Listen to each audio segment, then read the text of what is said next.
I just want to share something here. I have a boyfriend, almost 5 years na kami, pero lagi namin pinag-aawayan yung pinsan niyang babae. Parang may marami pa silang bonding kaysa sa amin. I don't know, pero for me, something feels off. Recently lang, nagsinungaling pa yung boyfriend ko sa akin para lang makasama yung pinsan niya. This is the red flag part.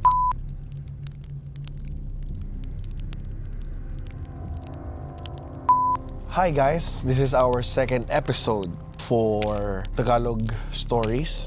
I don't know if you like our new episodes, please comment down below if you like it. And disclaimer, if you don't understand Tagalog, Swipe up. swipe up.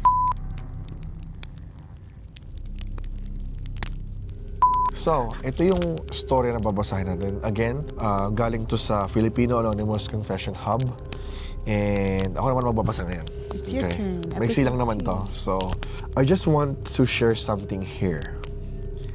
I have a boyfriend, almost 5 years na kami. Pero lagi namin pinag-aawayan yung pinsan niyang babae. Siya yung laging nag-aaya sa boyfriend ko at sumasama naman siya kasi kadalasan libre siya. Yung nililibre sa pagkain at gala. Laging reason ng boyfriend ko, pag pinag-aawayan namin sila dalawa, talaga daw magkasama sila since bata pa. Kain dito, punta doon, kung saan-saan. Minsan pa nga nagpapasundo pa yung pinsan niya sa boyfriend ko after school. Okay. That's sketchy, ha? Red flag. Pero let's see. Kasi nag-ano siya lalo pinsan mo lagi mo kasama. Siguro, tingnan natin. Hindi ko kasi alam gano'n sila ka-close Okay. Umabot na sa point na nagsiselos na talaga ako. Parang may marami pa silang bonding kaysa sa amin. I don't know, pero for me, something feels off. Alam naman ng pinsan niya na may girlfriend na yung boyfriend ko. Pero tuloy-tuloy pa rin yung pag-aaya at pagpapasundo. Recently lang, nagsinungaling pa yung boyfriend ko sa akin para lang makasama yung pinsan niya. This is the red flag part. Nagsisinungaling ka na. I guess. Yeah, right? We'll get to that. Yeah. Ang sabi niya, sumama daw siya dahil libre yung pagkain. Pero honestly, hindi ako naniniwala. Hindi ko alam kung pagkain lang ba talaga yung dahilan o kung dahil mismo sa pinsan niya. After kong malaman na nagsisinungaling siya, puro sorry na lang siya. Kaya napaisip ako, weird ba ako kung pati pinsan niya pinagsaselosan ko o valid lang talaga na nararamdaman ko? I need advice, please. Ang take ko dito is, that's crazy. I don't think so. Kasi mas malakas lalo yung babae na nagkikwento. Hindi kasi basta hinala yun Alam, pag isang magbabae, may nararamdaman na naglolo ko yung boyfriend or there's something wrong, mas paniniwala ako yung guts ng babae. Ako sa akin Kasi talaga pag may kinutuban sila, alam nilang may nangyayari. Gets Right? ko yun. Pero, kasi kung kunwari, matagal na sila, tas biglang naging ganon, weird yun. Oo. Pero kung baguhan pa lang sila at ganon na, hindi yun weird.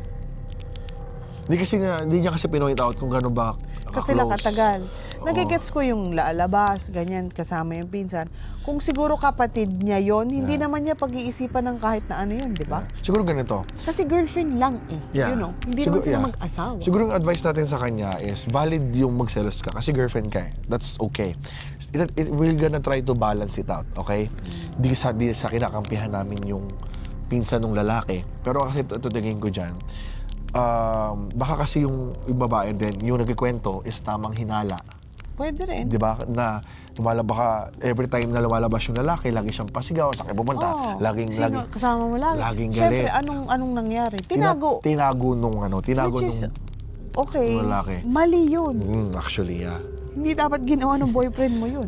Tsaka ito yan di ba? Ako, I remember nung bago-bago tayo, may mga kaibigan ka rin lalaki, and in-unfriend mo sila sa Facebook as a respect sa ngayong present boyfriend mo. Ba't si kaibigan? Pinsan kasing kanya I know, pero ibig kong sabihin, opposite sex pa rin yun Kasi minsan may nagkakatuloy na pinsan Don't get me wrong. Pero yung mga baliw yun, wala sa tamang nangyayari yun.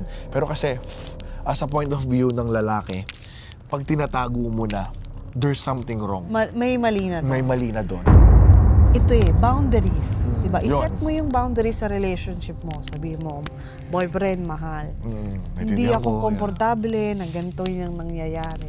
Ngayon, Di yung sinabi kong kinausap niya, di ba? Hindi yung sinabi kong kinausap. parang lagi daw ang sabi ng boyfriend, simula bata pa lang ganyan na kami. Parang ganon.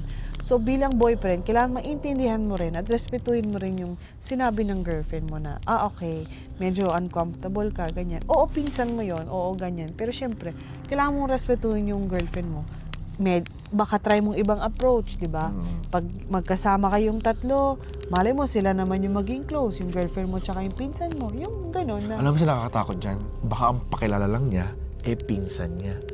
Pero hindi naman talaga niya pinsan.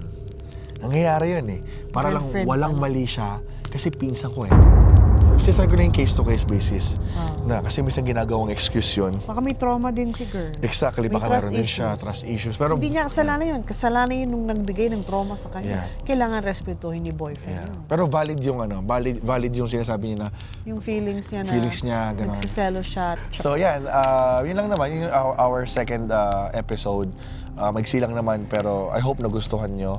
Try pa namin na para mo yung mga gagandang storya. Kaya nga sabi ko, please send more, okay? Send more ng story nyo mismo kung anong nangyari.